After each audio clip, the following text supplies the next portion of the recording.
David Seven, aka Diz, and this is The Force Always. Welcome to the show. Let's get on with the news.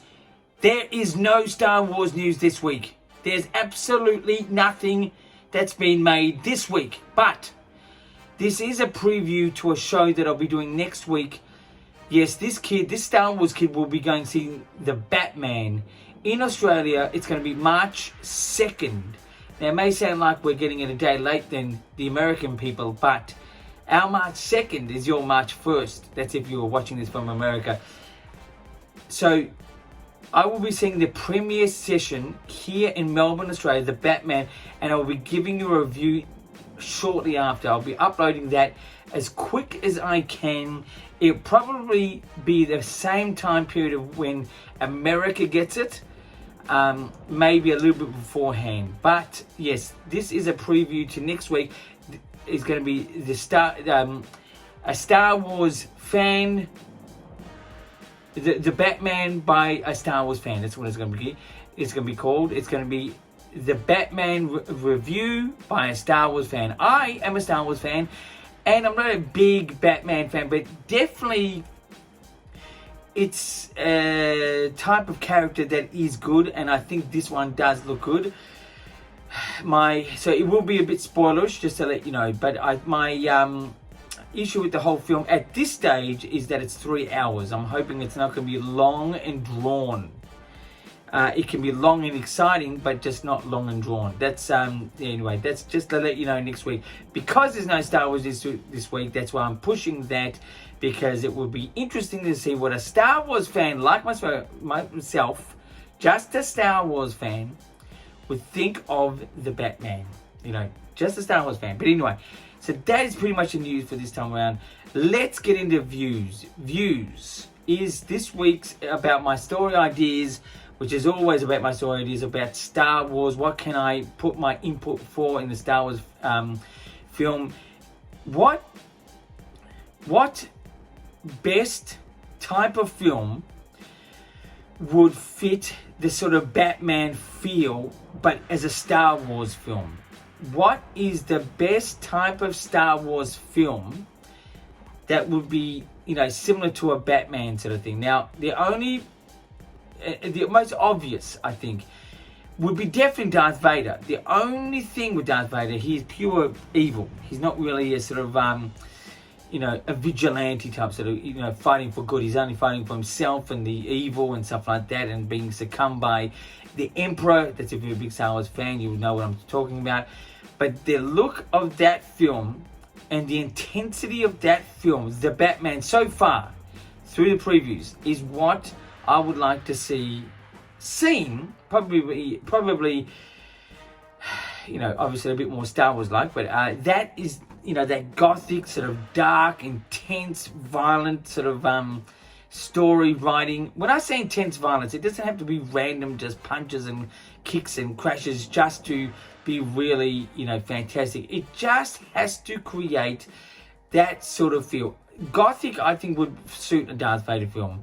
When I say gothic, not to emo type stuff, I'm talking very darkened, foresty, sort of, just the sort of feel of the film. That's what I think. That's my story idea this week. It's just to give you an idea how I would like to see a Darth Vader Star Wars film. Sort of how we're seeing the Batman trailers. Wishing that the trailers will give justice to the actual movie itself, which will obviously be reviewed by myself next week, and no doubt the whole planet as well. Anyway, so that's my the views this time around. Let's get into reviews. Reviews this time around is going to be something that I have in my big Star Wars room here. I've got many exciting things. I've got so many things here. I've got stuff out there. But I've got some main stuff in here. But this week I thought I'd show you something that was interesting. It's sort of transitional time. Excuse me.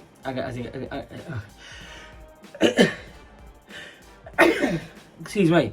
Bit of a sneeze. I do apologize. So anyway, this here in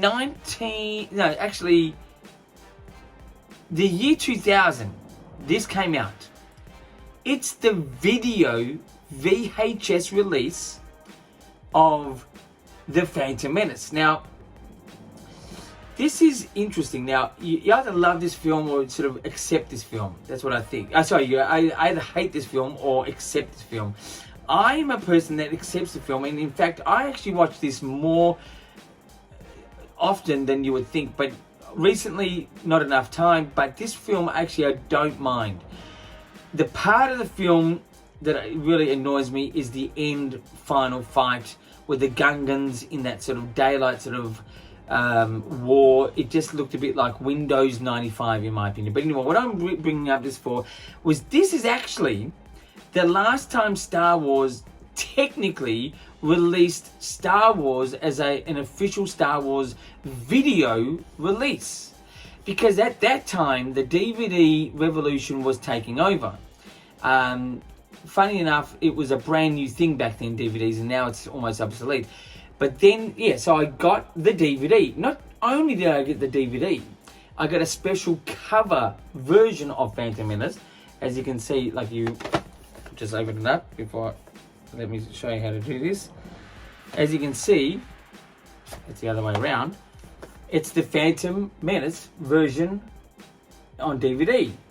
And with the special features and everything like that. But this is a special cover that you could not get unless you really hunted this down. It was actually in a particular department sort of store here.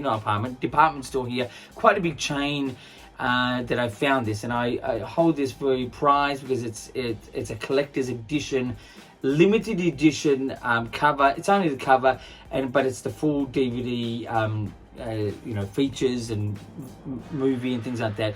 But this here is the transition of Star Wars going from video into DVD. You possibly could get an Attack of the Clones and maybe Revenge of the Sith video, but it would have been in a very minimal production. This was last time when really video was rocking hard in 2000. Well, not hard, so coming out of it, really. But rocking hard at its last moments. So really, this here, both these things I hold prized together because it's collectors. It's a collector's sort of thing. I'm not huge on Phantom Menace. I do like it. I did give it at the time and still do 6 out of 10. The actual collector's sort of thing, I give it about 9 out of 10. It's not the most valued sort of thing I would have, but it's definitely up there. You would hardly be able to get that one. Anyway, so that's my review for this time around. So technically, I'm giving the review for these two things about a 9 out of 10, but the actual movie itself was a 6 out of 10 at that stage and still to this day. Anyway, let's get into interviews. Interviews is 2 questions we'll ask myself for you guys out there. First question is, what should Star Wars learn from the Batman trailers and teasers and posters so far? Star Wars can just learn that keeping it simple but with a modern edge yet very dark is how you would sell like a Darth Vader film. Star Wars can learn that. I think that I really, rather than pop it up, but don't take away the prestige from Star Wars. Star Wars creates one of the best posters, the best posters ever for any type of films. They really do create some great posters, even if it's their sort of classic the classic montage of characters and stuff like that. They've always come true. I think one of the classic Star Wars posters was actually in Phantom Menace when we first saw the teaser poster, which was Anakin with the Darth Vader poster on the hut in Tatooine. That was great. It really sort of gave it a simple but modern and sort of telltale edge. But anyway, so that's what Star Wars can learn so far from the Batman teasers and trailers, that they must need to keep it dark, simple, but with a real modern edge to it. It's a bit generalized what I'm saying, but if you look at the poster so far, you'll sort of get what I mean. Even the logo, the Batman, looks fantastic. It looks fresh and it looks dark. Anyway, That's the answer to the first question. Second question is, what can Star Wars not learn from the Batman? I think the only thing they can learn is really be prepared if you're going to do a long film, which Star Wars fans would have loved in the sequel period, a real long each of the film, because we were so excited at that point.